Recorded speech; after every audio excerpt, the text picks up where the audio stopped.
والصلاة والسلام على أشرف الأنبياء والمرسلين أما بعد فأعوذ بالله من الشيطان الرجيم بسم الله الرحمن الرحيم يا أيها الذين آمنوا لا تحرموا طيبات ما أحل الله لكم ولا تعتدوا إن الله لا يحب المعتدين آمنت بالله صدق الله العظيم إن الله وملائكته يصلون على النبي يا أيها الذين آمنوا صلوا عليه وسلموا تسليما اللهم صل على سيدنا ومولانا محمد وعلى آله وصحبه پیارے محترم حضرات، اللہ تعالیٰ کی فضل سے اس کی عطا کی ہوئی توفیق سے ہم سب یہاں اس مبارک موقع میں حاضر ہوئے۔ اللہ تعالیٰ ہم سب کی حاضری کو اپنی بارگاہ میں قبول و منظور فرمائے اور یہ معنی ہے جس محبت کے ساتھ اس محفل پاک کو سجایا گیا، اللہ تعالیٰ ان کی اس کاوش کو بھی اپنی بارگاہ میں قبول و منظور فرمائے۔ الحمدللہ ہمارا تعلق مسلک اہل سنت کے ساتھ الحمدللہ ہماری تربیت میں شامل ہے کہ ہم اپنے بزرگوں کو یاد کرتے رہا کرتے ہیں، چاہے وہ بزرگ ہمارے گھر سے ہمارے والد کی صورت میں، والدہ کی صورت میں، دادا دادی نانا نانی یا دیگر بڑے یا چھوٹوں کی صورت میں ہوں، یا کسی بھی مرحوم مسلمان کی صورت میں ہو، ہم اس کے جانے کے بعد اسے یاد کرتے ہیں۔ اور عام مسلمان ہو تو جب ہم اس کے لیے فاتحہ اور نذر و نیاز کا اہتمام کرتے ہیں، اور جب انبیاء کرام علیہ السلام یا اولیاء کرام علیہ السلام کی نذر و نیاز کی جاتی ہے تو صرف نام کا فرق ہوتا ہے، مقصد ایک ہی ہوتا ہے۔ مثال کے طور پر جب کسی عام مسلمان کا انتقال ہو جاتا ہے، جب اس کی سالانہ نیاز کی جاتی ہے، اس کے لیے فاتحہ اور اصالِ ثواب تقریب کا انعقاد کیا جاتا ہے، تو اسے ہم برسی کہا کرتے ہیں، اسے ہم برسی کہتے ہیں۔ اور یہی سالانہ فاتحہ اور اصالِ ثواب کی محفل جب کسی اللہ والے کی ہوتی ہے تو ہم اس محفل کو عرس کا نام دیتے ہیں کہ فلاں بزرگ کا عرس منایا جا رہا ہے۔ اور اسی طرح ہم اپنے آقا صلی اللہ علیہ وسلم کے نام پر جب محفل کو سجاتے ہیں تو ہم اس محفل کو محفل میلاد مصطفیٰ کا رکھتے ہیں۔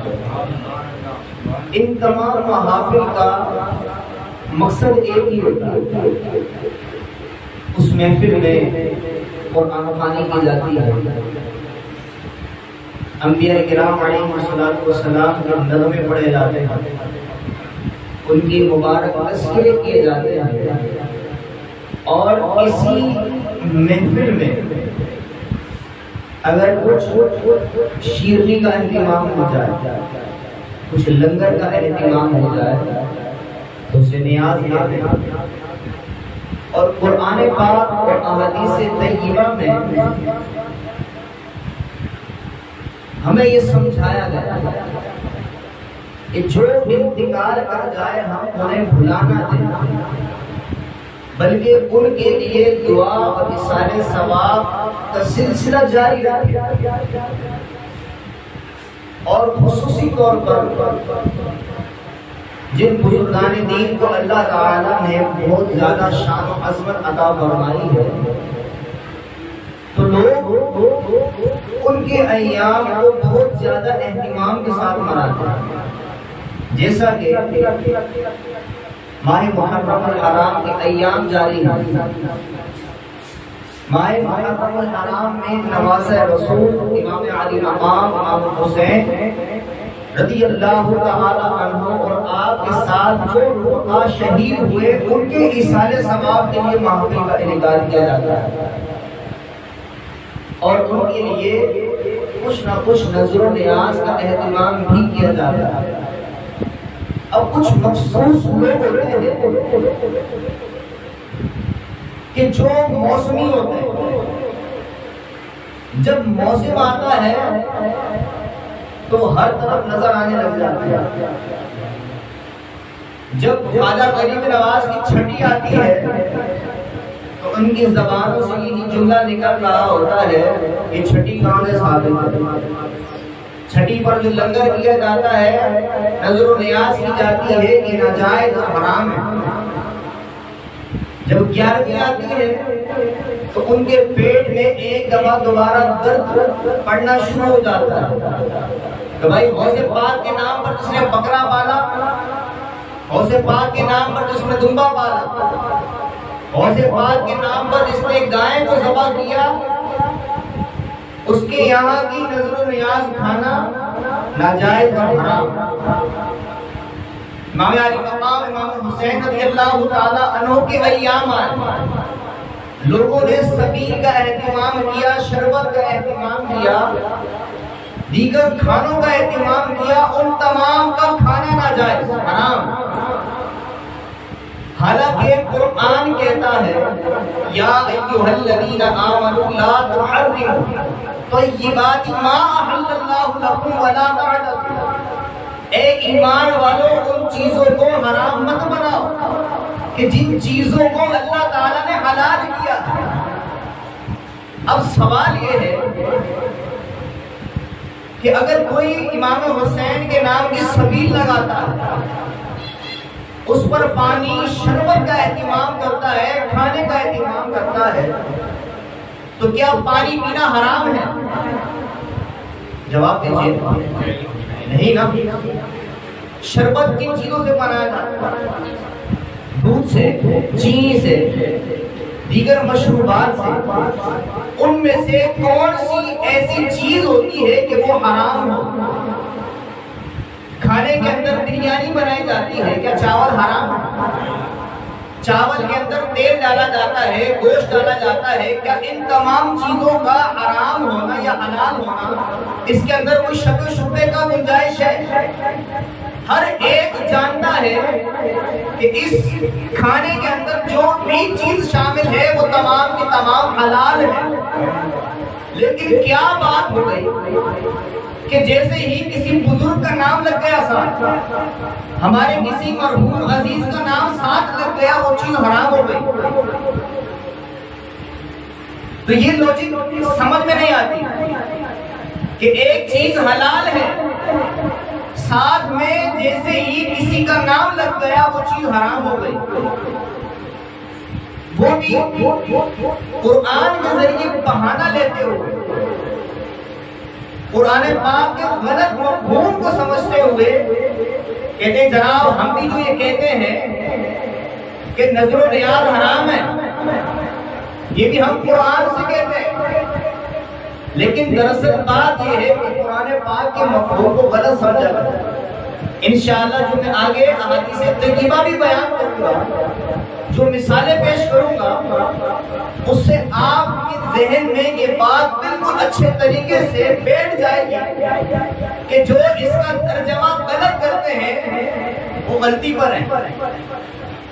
چنانچہ پارہ 6 کی آیت کریمہ کو پیش کرتے ہیں کہ جناب قرآن پاک میں بیان کیا گیا وَمَا أُحِلَّ بِهِ لِغَيْرِ اللَّهِ، کہ جس چیز پر اللہ تعالیٰ کے علاوہ کسی کا نام لے لیا گیا وہ حرام ہے،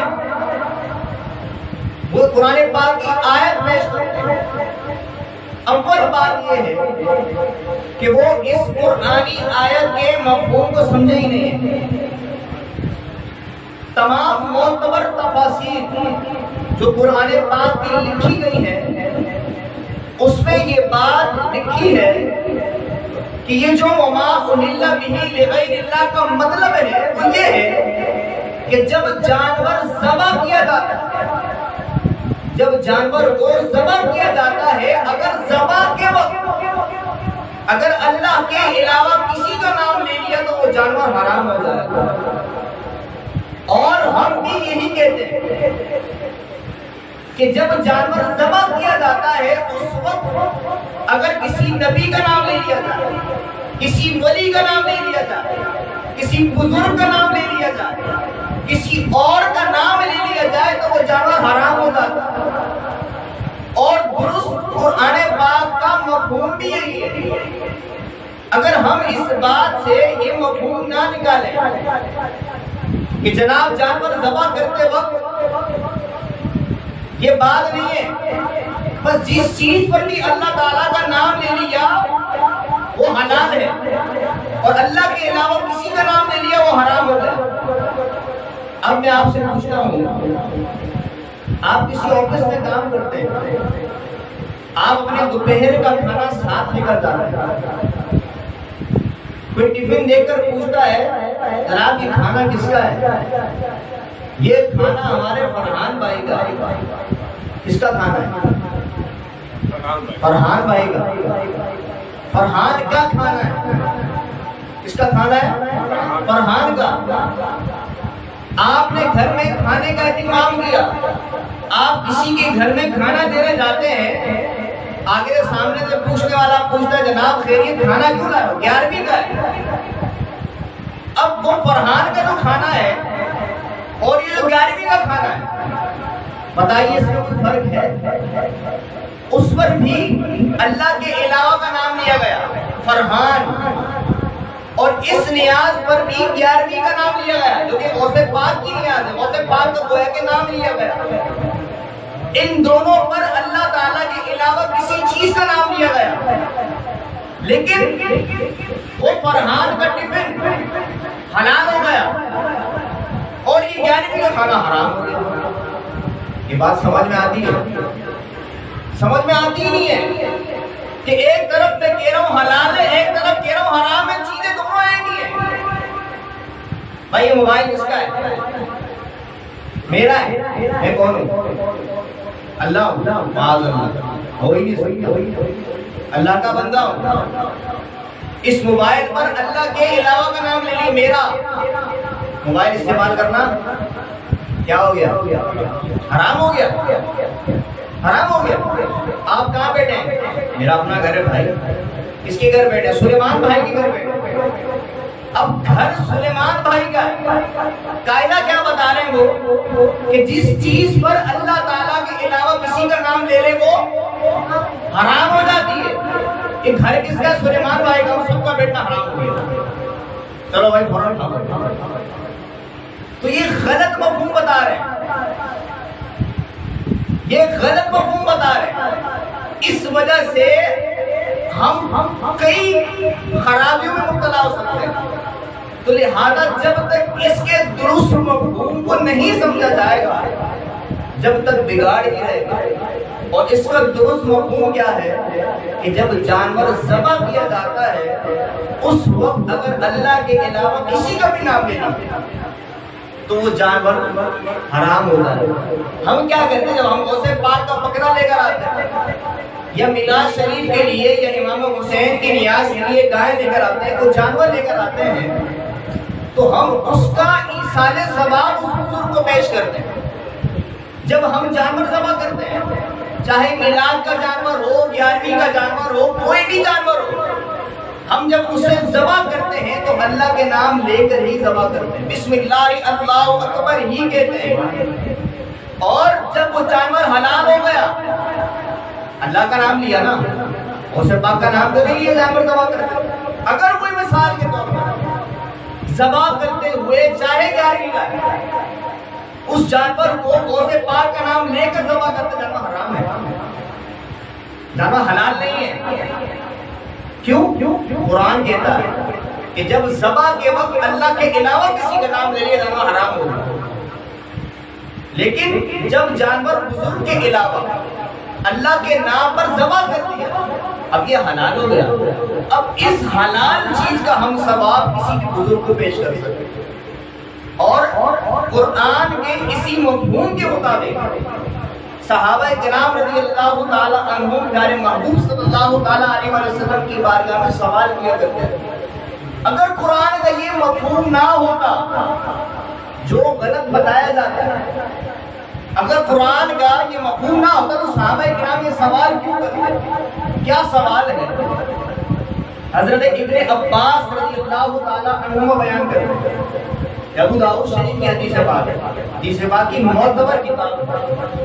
آپ بیان فرماتے ہیں کہ ایک شخص نبی کریم صلی اللہ تعالی علیہ وسلم کی بارگاہ میں حاضر ہوتا ہے اور عرض کرتا ہے، یا رسول اللہ، میں اپنی ماں کے لیے اگر کچھ صدقہ کروں تو کیا میری ماں کو نفع پہنچے گا؟ اس سے ثواب پہنچانے کا بھی ثبوت ہے، اور چیز اللہ کے علاوہ کسی اور کی طرف منسوب ہو جائے اس کا بھی ثبوت موجود ہے۔ پیارے محبوب صلی اللہ تعالی علیہ وسلم نے ارشاد فرمایا کہ ہاں نفع پہنچے گا۔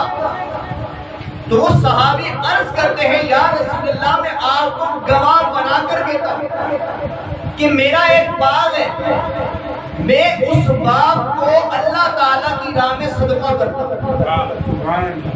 کس کے لیے کیا؟ ماں کے لیے۔ سوال یہ ہوا نا کہ میں اگر کچھ صدقہ کروں تو میری ماں کو نفع پہنچے گا یا نہیں؟ تو جواب دیا، نفع پہنچے گا۔ تو صحابی رسول نے عرض کیا، یا رسول اللہ، میں اپنا ایک باغ صدقہ کرتا ہوں۔ اب آپ سے سوال یہ ہے، باغ کے اندر ہوتا کیا ہے؟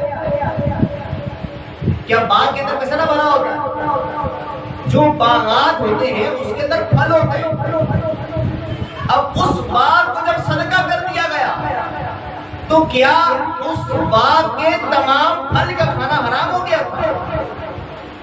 وہ باغ صدقہ کرنے کا مقصد یہی تھا کہ یہ اللہ تعالیٰ کی راہ میں صدقہ ہو گیا ہے، اب مسلمان اس سے فائدہ پہنچائیں، مسلمان اس سے فائدہ اٹھائیں۔ جب مسلمان میرے اس باغ سے فائدہ اٹھائیں گے تو میری ماں کو ثواب پہنچے۔ اسی مضمون کی دوسری حدیث ہے جو اس مضمون کو بالکل واضح کر دیتی ہے، یہ بھی ابو داؤد شریف کی حدیث پاک میں ہے کہ حضرت سعد بن عبادہ رضی اللہ تعالی عنہ ایک دفعہ بارگاہ رسالت میں حاضر ہوتے ہیں، عرض کرتے ہیں، یا رسول اللہ، میری ماں کا انتقال ہو گیا۔ ہم جو یہ نام دیتے ہیں نا، غوث پاک کا بکرا، غوث پاک کا جانور، امام حسین کا جانور، امام حسین کی نیاز ہے، امام حسین کے نام کی سبیل، امام حسین کے نام کا شربت ہے، اس سے یہ مزید اس حدیث پاک سے یہ مضمون واضح ہو جائے۔ عرض کرتے ہیں، یا رسول اللہ، میری ماں کا انتقال ہو گیا، میں کون سا ایسا کام کروں کہ میری ماں کو فائدہ پہنچے؟ پیارے محبوب صلی اللہ علیہ وسلم نے پانی کا کنواں کھدوانے کا حکم ارشاد فرما دیا۔ پانی کے کنویں کے کھدوانے کا حکم ہو گیا۔ جو کنواں کھدوایا گیا اس کا نام رکھا گیا ہادی ام سعد، یہ سعد کی ماں کا کنواں ہے، اس کی ماں کا کنواں ہے، سعد کی ماں کا پانی کا کنواں تھا۔ تو بتائیے اس پانی کا پینا حرام ہو گیا حلال ہو گیا؟ کیونکہ حلال چیز تھی، اسی لیے پیارے محبوب صلی اللہ تعالیٰ علیہ وسلم نے اپنے صحابی کو حکم دیا کہ پانی کا کنواں کھدواؤ۔ جب پانی کا کنواں کھدواؤ گے تو مسلمان اس سے پانی پیئیں گے۔ اگر سعد کی ماں کا نام لگنے سے وہ پانی پینا حرام ہو جاتا تو ثواب کیسے پہنچتا؟ ثواب کیسے پہنچتا؟ اس کنویں کا پانی پینا حلال تھا۔ اسی لیے کریم آقا صلی اللہ تعالیٰ علیہ وسلم نے حکم دیا کہ اپنی ماں کے ایصال ثواب کے لیے کنواں کھدواؤ۔ جب تک مسلمان پانی پیتے رہیں گے تمہاری ماں کو ثواب پہنچا رہے ہیں۔ اب وہ تو پورا کنواں کھدوایا گیا، ہم تو 10 امام حسین کی سبیل لگاتے ہیں۔ وہ کنواں تو پتہ نہیں کتنا عرصہ چلتا رہا، مسلمان پانی پیتے رہے۔ اسی صحابی نے کہا یا رسول اللہ، قرآن میں اللہ کے علاوہ کسی چیز پر، اگر اللہ کے علاوہ کسی چیز پر نام آ جائے تو وہ حرام ہو جاتا ہے، آپ کیا حکم دے رہے ہیں؟ آپ قرآن کے خلاف حکم دے رہے ہیں۔ دیکھو کنویں پر اللہ کے علاوہ ساتھ ماں کا نام آ گیا، حرام ہو گیا۔ کسی نے نہیں عرض کیا، کیونکہ صحابہ کرام سے زیادہ قرآن کوئی نہیں سمجھ سکتا، کیونکہ سمجھانے والے خود رسول اللہ ہیں۔ جب سمجھانے والے خود رسول اللہ ہیں، اسی لیے سوال ہوا۔ صحابہ کرام یہ بات سمجھ چکے تھے کہ جو قرآن میں وَمَا أُحِلَّ بِهِ لِغَيْرِ اللَّهِ ہے، اس کا مطلب یہ ہے کہ ذبح کے وقت اگر اللہ کے علاوہ کسی کا نام لے لیا جائے تو وہ حرام ہوتا ہے۔ ایسے نہیں کسی بھی چیز پر اگر اللہ کے علاوہ کسی کا نام آ گیا تو وہ حرام ہو گیا۔ ایسے تو جینا ہی دشوار ہو جائے، ایسے تو ہم جی ہی نہیں سکیں گے دنیا میں۔ مجھے یہ بتائیے کون سی دنیا میں ایسی شے ہے کہ وہ اپنے مالک ہونے کا دعویٰ نہ کرتا ہو؟ دنیا میں کسی کے پاس کوئی معمولی سی بھی چیز ہے اور وہ اس کی ملکیت رکھتا ہے تو وہ کہے گا کہ میری ہے، یہ فلاں کی ہے، فلاں کی ہے۔ آج مساجد بھی غیر اللہ کے نام پر ہے، مساجد بھی غیر اللہ کے نام پر ہیں۔ جامع مسجد ابو بکر صدیق، مسجد میں جانا حرام ہو گیا، مسجد میں جانا حرام ہو گیا۔ جامع مسجد عثمان غنی، مسجد میں جانا حرام ہو گیا۔ کئی مساجد آپ کو ایسی ملے گی کہ جس کا نام ہی غیر اللہ پر ہوگا۔ مسجد نبوی، مسجد نبوی یہ بھی غیر اللہ ہے، نبی بھی اللہ نہیں ہے، غیر اللہ ہے۔ وہ بات جدا ہے کہ ان کا مقام اور ہمارا مقام الگ ہے۔ تو مساجد بھی غیر اللہ کے نام پر ہے۔ تو جب مساجد غیر اللہ کے نام پر بن جائیں ان میں داخلہ ممنوع اور حرام نہیں ہے۔ اسی طرح دنیا میں جو بھی شے موجود ہے اگر اس پر اللہ تعالیٰ کے علاوہ کسی کا نام آ جائے تو وہ بھی حلال بھی رہے، وہ حرام نہیں ہوگا۔ صرف یہی قاعدہ یاد رکھیں کہ ذبح کے وقت اگر غیر اللہ کا نام لیے تو حرام ہے، اس کے علاوہ حلال ہے، حلال ہے، حلال ہے۔ اور ان چیزوں کا ہم ثواب اپنے مرحومین کو بھی پہنچا سکتے ہیں، اپنے بزرگوں کو بھی پہنچا سکتے ہیں۔ تو ایسے لوگوں کی باتوں میں مت آئے جو قرآن غلط سمجھاتے ہیں۔ دیکھیے غلط سمجھایا، اتنی ساری مثالیں سامنے آتی ہیں۔ تو لہذا قرآن اگر سمجھنا ہو تو قرآن صحیح پڑھنے والے کو سمجھیے، قرآن عاشق رسول سے سمجھیے، کیونکہ جو عاشق رسول ہوتا ہے اس کے بعد عشق مصطفیٰ کا عینک ہوتا ہے۔ جب وہ عشق مصطفیٰ کے عینک سے دیکھتا ہے تو ہر ایک چیز واضح نظر آنے لگتا ہے۔ اور جس کے پاس حضور صلی اللہ تعالیٰ علیہ وسلم اور اللہ والوں کی گستاخی کا عینک ہوتا ہے اور اس عینک میں دراڑیں پڑی ہوتی ہیں، ایک چیز مختلف نظر آ رہی ہوتی ہے، تو کبھی بھی انسان درست چیز کو سمجھ نہیں سکتا۔ تو اسی لیے اس کے مصطفیٰ کا عینک جس کے پاس ہو اسی سے قرآن سمجھنا چاہیے۔ تو اللہ تعالی ہم سب کو عمل کی توفیق عطا فرمائے۔ وما علینا الا البلاغ۔